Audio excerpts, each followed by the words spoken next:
Na-try mo na bang gawin to sa vermicelli noodles? Naku, napakasarap talaga namang ma-elevate ang iyong mga lutuin. Tamang-tama pwede mo itong ipang negosyo at ipanghanda. Siyempre, ipang merienda kaya naman tara. Let's go! Meron ako ditong mga 8 to 10 pieces ng hipon. Tatanggalin ko lang lahat ng ulo at balat. Pagkatapos, i-devein natin yan.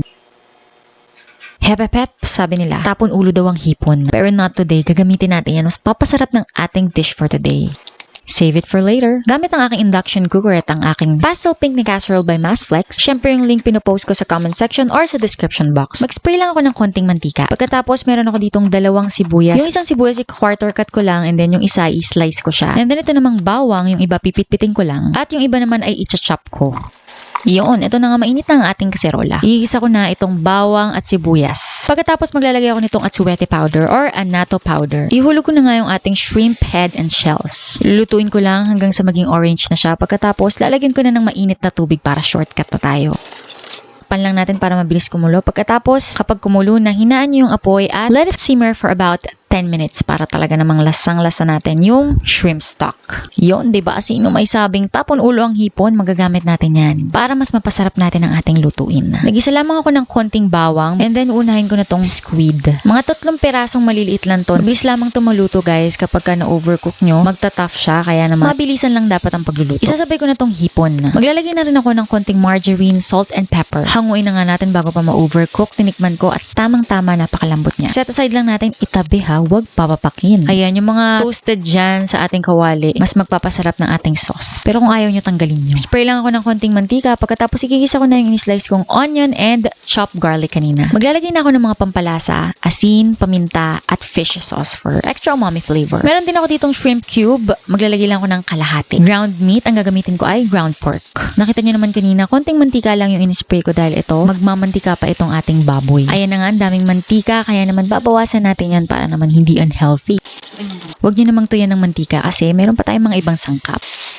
Next ay itong tinapang galunggong or smoked fish. Nahihimayin lang natin. Ayan. Make sure na naalis mabuti yung tinik at isama na natin sa paggisa. Isang sekreto para mas masarap yung sauce ng ating palabok. Naglalagay ako ng ground toasted nuts. For the complete list of ingredients, pinopost ko yan sa comment section or sa description box. Maglalagay ulit ako ng atsuete powder to make sure na mas maganda yung kulay ng ating sauce mamaya. At meron ako ditong chicharon na nabili namin sa grocery store. Kumuha lang ako ng konti tapos transfer ko sa ziplock bag para madurog ko ng maigi. Maglalagay din tayo. Dahil may alat na yan, kaya naman sa paglalagay nyo ng asin at mga pampaalat, hinay-hinay lang para mas matansya nyo at matimpla. Ito na nga yung ating shrimp stock, lalagyan natin lahat yan. At para sa pampalapot ng ating sauce, gagawa tayo ng slurry. Kung saan magtutunaw lang tayo ng cornstarch sa tubig. Yung ating tubig ay hindi mainit, room temperature water lang kasi pag mainit magbubuo-buo yan. Make sure na haluin nyo agad and haluin nyo from time to time para hindi magbuo yung hinulog nyo na slurry. Hayaan lang kumulo at maya-maya makikita nyo at mapapansin nyo na mag-thickened na at ma-reduce yung ating sauce. Next, magpapainit muna tayo ng mantika. Hindi naman ganun ka-deep fry yung gagawin natin. Pero kung deep fry, mas okay. Kaya lang tipid-tipid na tayo sa mantika. Yun, ito na nga yung ating vermicelli noodles. Vermicelli yung gagamitin natin ngayon, guys. First class siya, guys. Mapapansin nyo, mas maganda yung kanyang kulay at mas malinis.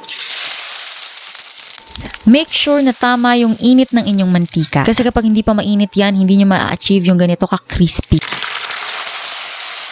Baliktarin lang natin at siguraduhin na prito kada noodle. Kung hindi maraming mantika ang gagawin nyo, mas maigi kung medyo panipisin nyo yung vermicelli noodles na ipa-fry nyo. To make sure na ma-fry nyo all sides. Para siyang chicharap guys, ganun yung lasa niya. Ito na nga ASMR na tayo. Bubuhos na natin yung ating sauce at lalagay na natin yung ating mga toppings.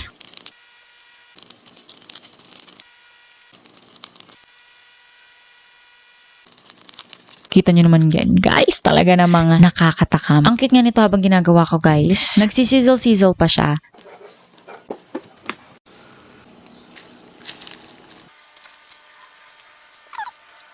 Ririnig nyo ba yun, guys? Nagsisizzle-sizzle pa siya. First bite, para sa akin, baka sabihin nyo pag para sa inyo, wala man lang sahog eh, no?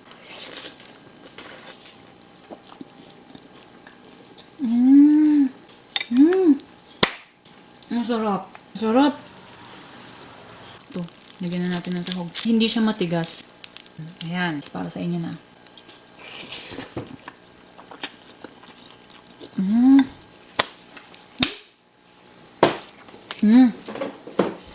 Panalo, ang sarap. O diba nakailang sarap tayo kasi sobra naman talagang sarap. Kaya naman, try nyo na to and comment down below kumusta ang inyong experience dito sa ating crispy palabok. Ako nga pala ang inyong kusinerang inhinyera, Jane Agustin Silvestre. See you in my next vlog.